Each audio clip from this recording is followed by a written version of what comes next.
Nimugire amahoro nshuti bavandimwe mwese abo dusangiye gucungurwa n'amaraso y'umwami wacu Yesu Kristo aho muri hose hirya no hino ku isi, abakurikiye ijambo ry'Imana ririmo ritambuka muri ubu buryo, kandi mbifurije kugubwa neza, mbifurije kugira ubuzima n'impagarike n'ubugingo.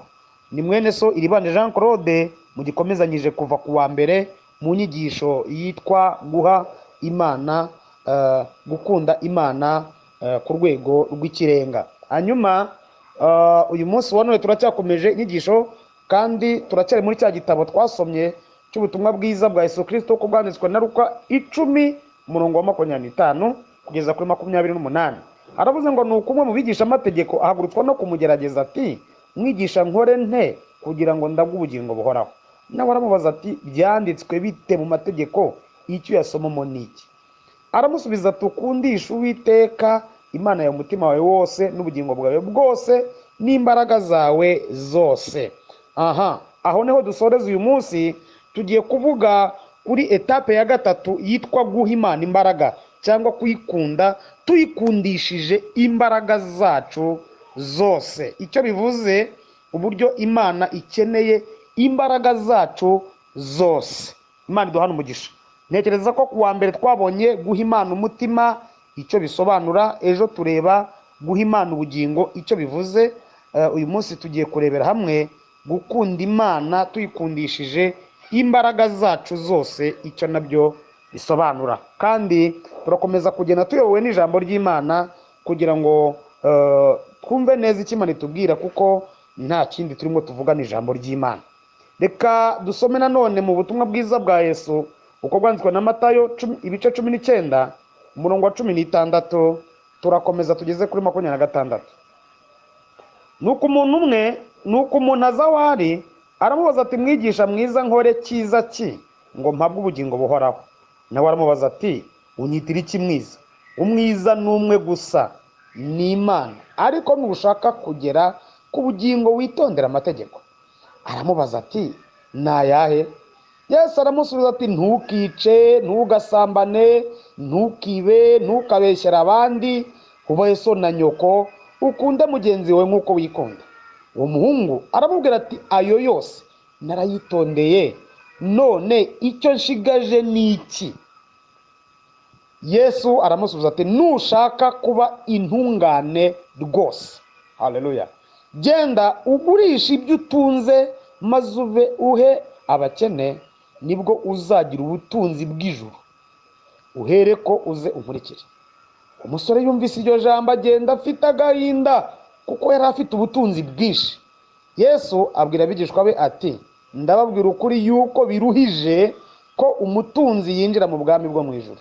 Ndetse ndababwira yuko icyoroshye hari uko ingamiya yanyura mu zuru ry'urushinge kuruta uko umutunzi yakwinjira mu bwami bwo mu ijuru. Abigishwa babyumvise barumirwa cyane, bati, ubwo bimeze bityo ninde ushobora gukizwa?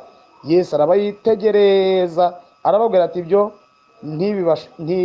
ntibishobokera abantu, ariko ku Mana byose birashoboka. Haleluya.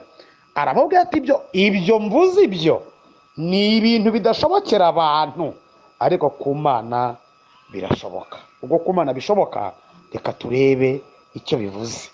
Bene data rero nshuti, uyu mugoroba tugiye kumenya neza gukundisha Imana imbaraga icyo bivuze. Gukundisha Imana imbaraga zacu ni ukuyikunda ku rwego rwo kuyikundisha ubutunzi bwacu. Donc ni ku rwego rwo kuyiha ku ubutunzi bwacu dutunze. Wakwibaza utese ubundi ko tubutanga bibaye by'ikirenga kubera iki? Rwose kubera ko abantu turakora imirimo yo mu nzu y'Imana, narabivuze, turatura, turubaka insengero, turakora imirimo, turagura ibyuma by'amakorari na bya bindi byose muzi dutangaho ubutunzi. None kuki byiswe iby'ikirenga? Gukundisha Imana imbaraga ni ukuvuga ngo ni ukuyiha ku byo duheshwa n'izo mbaraga. Kuko nta hantu Imana igira umushike tuzajya guhingamo ngo wenda umuntu yandikirwa ikivi amenye neza ko ikivi yakirangije agiye gutangira guhembwa cyangwa se agiye kwandikirwa umubyizi. Imana kuyiha imbaraga ni ukuyikunda ku rwego tuyikundisha ubutunzi bwacu, tuyiha ku butunzi bwacu. Kandi niba hariho ikintu gikomeye, kigoye, kitoroshye, ni uburyo bwitwa guha Imana ubutunzi. Twabonye ko ibyo twize byose nta na kimwe cyoroshye kirimo, ariko no guha Imana ubutunzi, kuyikundisha ibyo dutunze, ibyo dufite, ni aferi ikaze, ni urugamba rutoroshye, ndetse ku buryo uyu munsi nshaka kukwerurira kugira ngo umenye uburyo tujya tugira n'ibyo dukora mu nzu y'Imana. Tuvuga ko turimo dukorera Imana, ariko ijuru ntiritwandikire. Ntubone umugisha w'ijuru ukabona umugisha w'abantu, ariko uw'ijuru ntuzi. Kubera iki? Kubera ko utakoze nk'uko Imana ishaka. Haleluya. Ni ukuvuga ngo rero, mbere y'uko tuza kumva neza iri somo, hari ibintu tuza gusesengura mu ncamake kugira ngo twumve neza umutunzi. Iyo tuvuze umutunzi, ni umuntu utunze ibintu ariko birenze kimwe, ibintu birenze kimwe. Hari igihe duhita twumva ari abantu b'abakire, hari abakire, hakaba abatunzi, hakaba abakungu, hakaba abakene, hakabaho n'abatindi n'ibindi byiciro biba hasi ntarondora, ababizi murabizi. Rero umukire, umuntu witwa umukire, ni umuntu wese uri ku rwego rwo kwikemurira ibibazo, nta muntu agoye, nta muntu ahangayikishije. Umukire ni umuntu ufite ibintu bye ku buryo nta muntu arushya, nta muntu agora. Ndagira ngo tuze kumva neza iyi nyigisho, tuze kuyisesengura tuyumve. Ni ukuvuga ngo umuntu ashobora kuba akodesha inzu y'ibihumbi 500. Urumva si umutunzi w'inzu, nta nzu afite ye, wenda akodesha inzu y'ibihumbi 500 ariko ayishyura buri kwezi. Ni ukuvuga ngo uyu muntu ntabwo ari umukene, ni umukire. Uko biri kose, nubwo atari umutunzi w'inzu. Hari umuntu utunze inzu imwe akagira n'izindi akodesha, uwo ni umutunzi w'inzu. Hanyuma umukire we ni umuntu uri ku rwego rwo kwikemurira ibibazo, atagize umuntu ahangayikisha, atagize ibibazo ateza. Hakaza noneho umukungu. Umukungu ni babandi bo mu giturage, kungujumba, abantu bafite ibyo kurya mu ngo, bashobora no guhahisha abakene hasi aho ngaho, babahingiye, bagize gute, bakoze ya mirimo yose mutayobewe yo mu rugo. Noneho hakaza no wita abatunzi. Abatunzi rero ni abantu batunze ibintu birenze kimwe. Uyu munsi wa none ushobora kumva utari umutunzi, ariko ndashaka kuza kukwereka uburyo uri umutunzi, kuko uri umutunzi ndetse cyane. Imana idufashe itugire neza cyane. Hanyuma urugamba rukomeye rwo gukundisha Imana imbaraga zawe, ni wowe uri buze kurumenya uko bihagaze. Ni ukuvuga ko wa mutunzi ari hariya atunze ibintu bye birenze kimwe. Imana idufashe. Reka ntange urugero rworoshye. Uyu munsi wa none ntekereza ko imyenda ufite, imyenda yose ufite ntabwo uyambarira rimwe. Ni ukuvuga ngo niba ugira imyenda wambara ukagira n'iyisiga mu mavarisi ubitse, iyo yose byanze bikunze uri umutunzi w'imyenda. Niba uyu mwanya tuvugana inkweto wambaye kuri uno munota atari zo ufite zonyine, ukaba ufite n'izindi wasize imiguru 3, 5, 6, uri umutunzi w'inkweto. Ndagira ngo mutaza kurebera ku rwego rwo hejuru gusa, turamanuka hasi tuze turebe. Umuntu utunze inkoko 5 ni umutunzi w'inkoko. Umuntu utunze inka zirenze imwe ni umutunzi w'inka. Umuntu utunze donc ikintu cyose ufite kire. Ushobora kuba ufite inzu 3, ushobora kuba ufite inzu 2, uri umutunzi w'amazu. Ushobora ibintu byose ufite birenze kimwe. Ugira amafaranga uhahisha, ukagira nayo ugendana ku ikofi nari muri banke, uri umutunzi w'amafaranga. Rero ndagira ngo tuze kureba ijambo rikomeye cyane Yesu yeruye abwiye umutunzi, umaze kumwemera ko mu bijyanye n'amategeko nta na kimwe atagerageje, yagerageje ibishoboka byose, ntako atagize, ariko akaba agonganye n'ikintu gikomeye tujya tugongana nacyo, kidusaba ubutunzi. Hanyuma gutanga ubutunzi bikanga, bigatuma umuntu ahomba ubugingo buhoraho, cyangwa umuntu ahomba umugisha mvajuru. Yesu adufashe. Haleluya. Ni ukuvuga iki rero? Ni ukuvuga ko uyu mutunzi yasabwe gutanga ku mbaraga, yasabwe gutanga ibyo yaheshejwe n'imbaraga, mu gihe amategeko yose yaramaze kwemerera Yesu ko yayitondeye. Nimurebere umuntu witondeye itegeko ryo gusambana, kwiba, kwica n'ayandi yose. Ibyo kandi muri bariya Abayahudi barabishoboraga kuko babitozwaga bakiri bato, kandi kubera byanagiraga ingaruka cyane barabyitonderaga cyane mu buryo bw'imico yabo, barabyigaga, byari biri muri kamere yabo. Ariko Yesu amubwira ko hari kimwe, kandi niwe wari umwiteje, avuga ati none ko nabikoze nshigaje iki? Ni iki nshigaje? Haleluya. Birashoboka ko ushobora gukiranuka mu bintu byinshi ariko ukaba ushigaje ikintu. Icyo kintu ushigaje rero nicyo ndimo mvuga kuri uyu munsi wa none. Uyu musore Yesu yamusabye rero ko agomba gufata ku butunzi atunze, akagenda ngo akabufata akabunyanyagiza mu bakene, agenda abaha, yamara kubahereza ubundi ngo nawe akazarushaho kuba umutunzi ubwami bwo mu ijuru. Gutanga ku butunzi, gutanga imbaraga, gukundisha Yesu imbaraga, gukundisha Yesu ibyo afite, ibyo atunze, biramunanira ngo ataharakaye cyane. Ako kanya ndagira ngo mwumve ijambo Yesu yahise avuga. Yaravuze ngo ntago byoroheye abatunzi kuzinjira mu bwami bw'Imana. Yesu arabyerura, mwabatunzi mwese aho munteze amatwi mwumva, ntabwo mworohewe. Kandi ubwo ninkubwira gutyo nanjye ndibwira, kuko nanjye ndiwe, kuko nanjye hari ibyo ntunze hano. Imana idufashe cyane. Ni ukuvuga ngo rero ntabwo tworohewe uyu mwanya, kuko Yesu ubwe yareruye aravuga ngo ntago byoroheye abatunzi kwinjira mu bwami bw'Imana.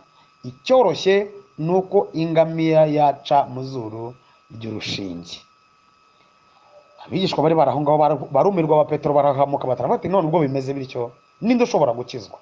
Yesu arabitegereza arababwira ati ibyo ntibishobokera abantu, ariko ku Mana birashoboka. Ndagira ngo mbabwire rero aho ruzingiye uyu mugoroba, aho ruzingiye uhumve, uhamenye, uhasobanukirwe neza. Urugamba abantu bose batunze tugira, mwibuke ko muri twe imbere dufite umuyobozi utuyobora witwa Umwuka Wera. Umwuka Wera azi ingano y'ubutunzi ufite uko bungana. Niwe ujya wanzura cyangwa se agatanga amanota akwiriye ku rwego rwo guha Imana ubutunzi neza. Bwana asifiwe sana. Reka mbahe urugero rworoshye kugira ngo ubashe kubyumva. Iyo bateretse ibiturisho mu rusengero, buriya abapasitori baragowe, kubera ko bazi ko abantu mu minsi y'imperuka bafite ibibazo, ntabwo bashyiraho ibiturisho bakavuga amagambo akenda kubashiramo. Ariko nta kundi nyine barabizi ko bayoboye abantu bagoye, badashobora guha Imana ku butunzi ku rwego rw'ijuru.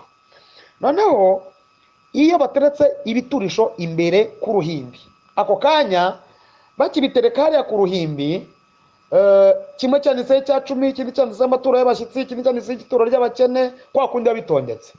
Ndagira ngo babwire ngo nubwo pasiteri atavuga, Umwuka Wera twahawe atangira gukora ku butunzi, atangira kuvugana n'umutima. Cya gice nababwiye Imana ibamo, Imana itangira kuvugana n'ibitekerezo byawe, uburyo ugomba kuza gutura.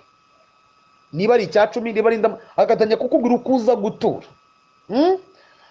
Ni bake, ni abantu bake bajya bashobora gukora nk'uko Umwuka Wera avuze. Inshuro nyinshi umwuka gusaba ku byo utunze ntiyagusaba ibidahari, ariko ni abantu bake bajya batanga nk'uko Umwuka avuganye n'imitima yabo. Imana itubabarire, Imana idufashe. Iyo uhuye n'umuntu ushonje akaza mugahura cyangwa akaza kugufunguza, umutima, Umwuka w'Imana atangira kuvugana nawe icyo ugomba kuza kumuha. Niba ari ukumwambika akaba yambaye ubusa, atangira kugutungira agatoki mu myambaro utunze, umwambaro uri buze guha wa mutunzi, uri buze guha wa muntu uri kugusaba. Inshuro nyinshi rero dore amafuti dufite n'ibibazo dufite, nuko inshuro nyinshi tutajya twumvira wa mwuka uvuganye natwe icyo dusabwe, ahubwo tukagenda tugakora ibitandukanye n'ibyo we avuze.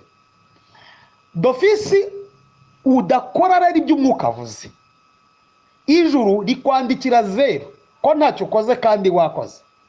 Imana idufashe, Imana idusure. Rikwandikira busa, wandikirwa ubusa, wandikirwa ko ntacyo wakoze kandi wakoze, kuko ntiwigeze utanga ku rwego rw'uko ijuru ryavuganye nawe. Imana imfashe nawe igufashe kubyumva.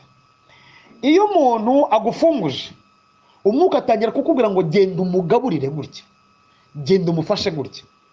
Rwose mbabwiza ukuri, niba iri jwi utajya uryumva rigusaba gukora ibintu ibi n'ibi n'ibi, rigusaba gutanga mu rusengero ibi n'ibi n'ibi, rigusaba gukora ibikorwa ibi n'ibi n'ibi, utaryumva, niba utajya uryumva ufite ikibazo mu buryo bwo kubana n'Imana. Ariko niba ubana n'Imana koko, iri jwi ukaba uryumva ukaryumvira, ufite amanota meza cyane yo ku rwego rw'ijuru. Haleluya. Ufite amanota yo ku rwego rw'ijuru yo gukora ugushaka kw'Imana, yo gusoza ugushaka kw'Imana. Umunsi umwe navuye kubwiriza ubutumwa bwiza ahantu hamwe mu mujyi wa Kigali, nari hanze ya Kicukiro, nari mvuye kwigisha kuri Sheri, hanyuma nari ndi gutaha, nari mfite amafaranga mu mufuka. Mpura n'umukecuru, umukecuru ahita anyataka, atangira kumbwira ikibazo afite. Araza aransuhuza arampobera, igihe cyo guhoberana cyari kikiriho ni kera, ni muri za 2009. Umuntu arampobera, amaze kumpobera umukecuru aransuhuza ati mwana wanjye uraho nturaho, atangira kunganiza arambwira ati rero mwana wanjye dore navuye iwacu ku kibanza nje kureba umwana wanjye aho yabaga mu Kagarama, aho yakoraga nahabuze, naraye mu rusengero naburi nabuze aho ndara, none ubu tuvugana nagira ngo urebe ukuntu wamfasha, naburaye merewe nabi, ndi kwibaza uko nataha. Numva ibyo akubwiye nibyo, ntabwo akubeshya. None muhe 5, muhe 5.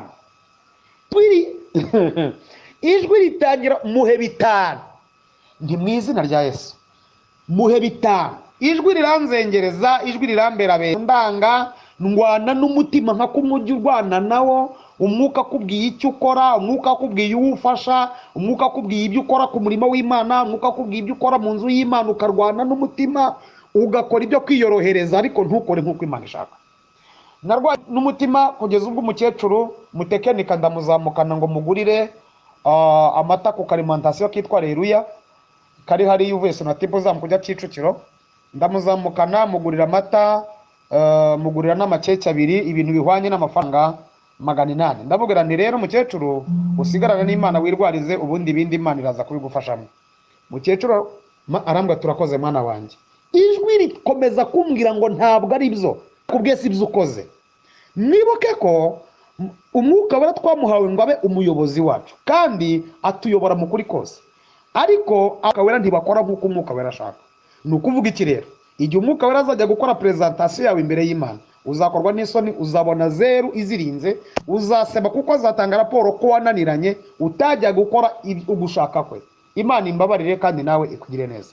Hanyuma ryajwi rimereye nabi, wa mukecuru namuhaye ya mafaranga, nayamuhaye yose, maze kuyamuhereza numva umutima uratosha. Ikizakubwira ko ukoze nk'uko Imana ishaka. Haleluya. Ikizakubwira ko utuye nk'uko Imana yashakaga kutura. Ikizakubwira ko ufashije umuntu nk'uko Imana yabigusabye. Ikizakubwira ko ukoze igikorwa runaka kikaba cyanditswe mu ijuru. Nuko umara kugikora ukumva umwuka ateyeho kashe, ukumva amahoro abaye menshi mu mutima, ukumva uguwe neza.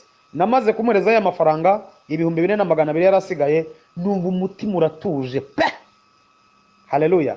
Ukimara gutuza ndazamuka mbyibazaho, ngeze mu nzira urumva navuye kuri ako karimantasiyo abahazi, nazamutse n'amaguru, ngeze Kicukiro centre, telefone iramamagara.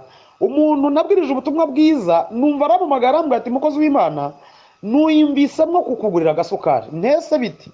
Ati reba nkoreje aka message ka mobile money. Nkimara gufungura telefone nsanga nyoherereje 51,000. Amafaranga narabikuje, ndiko yabikuza, ijwi rirambwira ngo nujya ukora nk'uko mvuze, nk'uko nshaka, kubyo ukoze nzajya nkoresha ikimenyetso cyo gukuba no kongeraho, hanyuma nudakora nk'uko nshaka, ku byo ufite nzajya nkoresha ikimenyetso cyo gukuramo no kugabanya. Mwabarokore mwe ni muntega amatwi. Imana izi gukuba, izi kugabanya, izi gukuramo, izi no guteranya. Ibyo bimenyetso irabizi.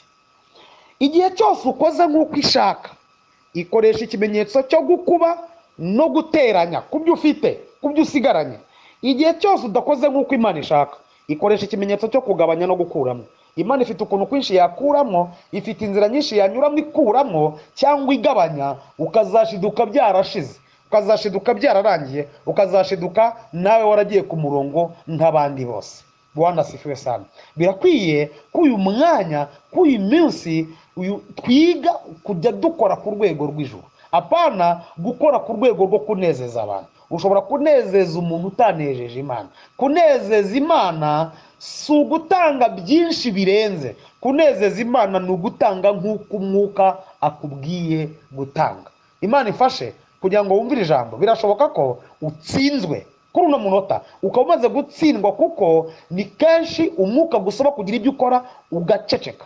Iri jwi uyu muprofeseri cyangwa se uyu mupastori uba mu mitima yacu witwa Umwuka Wera, avugana natwe nta mushumba uhari, nta mupastori uhari, nta wundi mubwiriza butumwa bwiza ubwirije, nta musatuzi usatuye, nta muhanuzi uhanuye. Umwuka Wera ari muri twe atubwira ibyo dukora. Ndagira ngo uyu munsi tuze kumanika ibiganza, twihane, dusabe Imana imbabazi aho tutakoze nk'uko ijuru ryadusabye gukora, ahubwo tugakoresha amarangamutima yacu. Imana idufasha cyane. Ntidukore ibikwiriye, ntidukore ibinejeje Imana. Uyu mutunzi rero ahantu yagonganiye na Yesu, ahantu bagonganiye nuko yamusabye gutanga ku butunzi, gutanga ku byo yaheshejwe n'imbaraga ze. Biramunanira, akuramo ake karane. Imana idusure.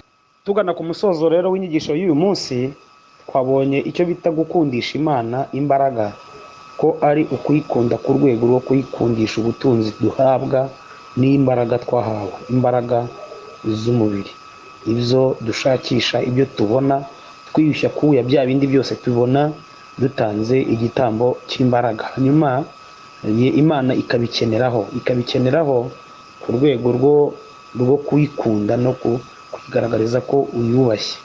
Nababwiye ko kuyubaha, gura ibikwiriye n'ibinejeje ijuru, atari ugutanga byinshi.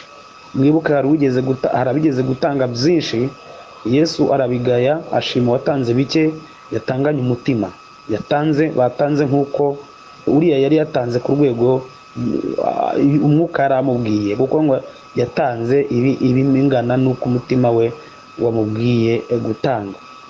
Ni ukuvuga ko uyu ni umukoro twihaye buri muntu wese wo kujya dutekereza. Abantu tubaho mu buzima bwo kurwanya umwuka, kurwanyiriza umwuka muri twe, kurwanya umwuka uvugana natwe, kurwanya umwuka udusaba ibyo dutanga. Umwuka akakubwira haguruka ujye gusura kwa runaka kandi ubashyira ikintu, ukabicecekesha ibyo uko aricecekesha. Umwuka akagusaba gukora ikintu runaka ukanga. Mu gihe twigaga inyigisho za cyumweru, babwira ko mu byaha abiza kutamwumvira, icyaha cyo kutumvira Umwuka Wera ni icyaha gikorwa n'abizera. Hanyuma mu kutamwumvira harimo nyine n'ibyo byose byo kudakora nk'uko akubwiye, kudatanga ibyo agusabye gutanga. Umuntu yaza aje washaka kugira neza umuntu ngo umwambike, ukajya gushaka ibintu byacitse kandi umwuka atari ibyo yagusabye gutanga. Ni ukuvuga ngo ibyo bigendera ubusa, ijuru rikakwandikira 0, kutigeze ukora ibitunganye, utigeze ukora ibikwiriye.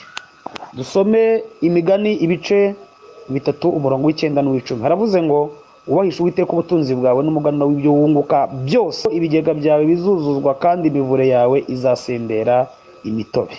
Imana ibaha umugisha kubwira ijambo twumvise ry'uyu mugoroba. Nahangaha turigarukirije. Dusabe buri muntu wese yisuzume, Umwuka Wera amwereke uko akwiye kujya akora, kandi mbifurize kuba abantu bumvira Umwuka Wera. Imana idufashe cyane. Icyo rero Yesu yari avuze ko abatunzi bitaboroheye kujya mu ijuru, ntabwo yari ashatse kugaragaza ko abatunzi tutazajyayo, ahubwo yari ashatse kugaragaza urugamba dufitanye na Mwuka Wera, ibibazo dufitanye nawe, kuko ibyo dusaba gukora byo dukora. Uyu nguyu yasabwe gutanga ibyo atunze ngo abashe kuba umutunzi mu bwami bw'ijuru, aratsemba, arikubita, arataha, abihomba atyo. Kandi hari ibyo yari yaragerageje, icyo gito yaburaga kiramubuza. Imana igufashe, nanjye mfashe, tube abakiranutsi, tube abakorera Imana, tube abakundisha Imana ubutunzi duhabwa nayo, kandi ku rwego rw'ijuru, apana urwego rw'abantu. Imana ibahe umugisha, Imana ibagirire neza. Dusenge. Mana, turagushimiye cyane kubw'ijambo ryawe twumvise. Uyu mugoroba wari twigisha uburyo bwo kugukunda tugukundishije imbaraga zacu. Tubonye ko harimo uburyo bwo kuguha ibyo dutunze, kugukundisha ubutunzi duhabwa nawe.